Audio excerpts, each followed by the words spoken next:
Welcome back to my office on Staying In from the Cold with Holly and Suzanne.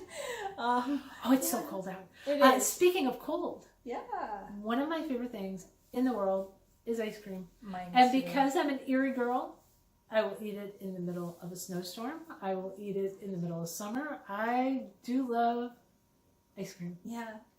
I just wish some of our favorite ice cream places were open in the winter, but I know they don't get enough. There's not enough in Trippin. We eat it at home, but yeah, the whole It's not the going out same. to ice cream. Here in town, Frogert's on the east side, I love, and Whippy Dip is the other one that we go to the most.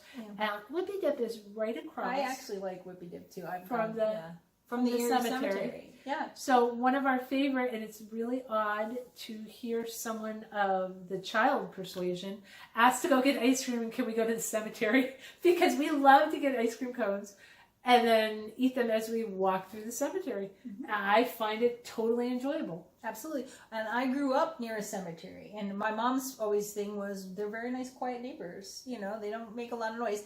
And actually, the cemetery that I grew up by was separated by a highway. Half was on one side and half was on the other side. And the one side closest to us was empty. Like it was the Nobody expansion. moved in yet. Nobody moved in yet. That was the future space, and so we used to play there. We would fly kites and play ball and do all kinds. That would be amazing. But again, walking through a cemetery. Actually, do you know in England it's not uncommon? Hi, Romeo. Romeo wants to be in the film.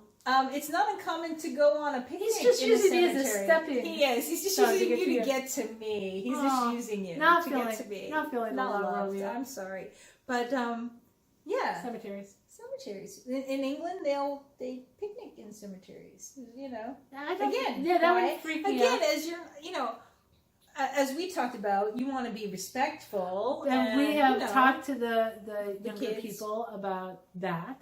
And so, yeah, we are. But it's so much fun to go through the Erie Cemetery and see some of the names. And, again, back to the last episode, we were talking about ancestry. My husband was looking for headstones of some of his, I think, great-grandparents. And we went and found them in the Erie Cemetery.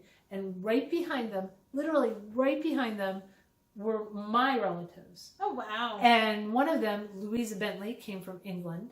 And I have a mug she brought with her with her name on it. Oh, cool. And it's so cool. And one of my grandmother's friends knew her.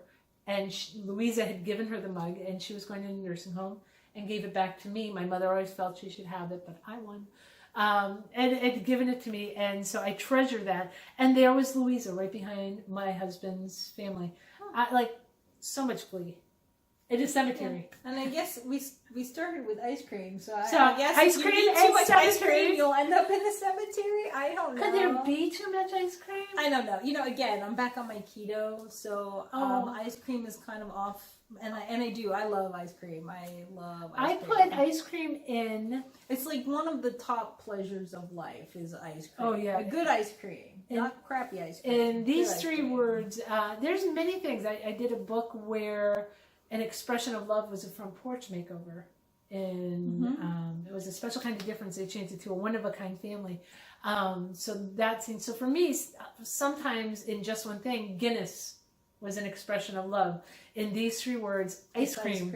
Well, again, in Hero to Keep, they open up one of the early connections between the hero and the heroine is they have gone out with a group of people to, I called it Patty's Parlors, and it was a play on Patty's Pizza a little bit, and then I kind of just combined it, but it also had an ice cream sundae bar in it. So Ooh, nice. The hero took the little kid up to the, they made their own, because ice cream sundae bars are awesome. I love Frogert's for that reason. When I go, I really like it when they have the vanilla custard. And then I put the little jimmies on. The sprinkles, yeah. So there are certain ice creams, actually, I have found that actually don't sit well with my body. So that might be how I end up in the cemetery with some of them. Because, there really are. There's certain ones that just don't play well with my entire body. There's one place up in Michigan where I go on occasion, and I'm like, we can't go here ever. I get a headache every single time. So there's something in the ice cream that there's some kind of a thing. So, but I love. I have never met an ice cream I did not love. So, at Whippy Dip, you know, one of the things I like the best, the vanilla and orange sherbet twist, dipped in chocolate. Ooh. Oh, I get almost every now and then I switch it up, just not to become too badly a creature of habit. But I get a chocolate vanilla twist with the crunch coat in a cup, because crunch coat is inherently very messy. Oh yes. So I put it in a cup, and messy. so it's messy. Frequently himself goes to just buy me stuff and doesn't even bother to ask, because it really that's what you usually that's get. what I get. Yeah, I switch it up sometimes. Normally I will get the half and half, the chocolate vanilla dipped in chocolate. That's one of my favorites. There you go. But so please notice in this particular video we hit ice cream, cemeteries, and books. And back to ice cream. How could you not end on ice cream? So tell us, what's your favorite kind of ice cream? We'd love to hear. And we'll see you next time.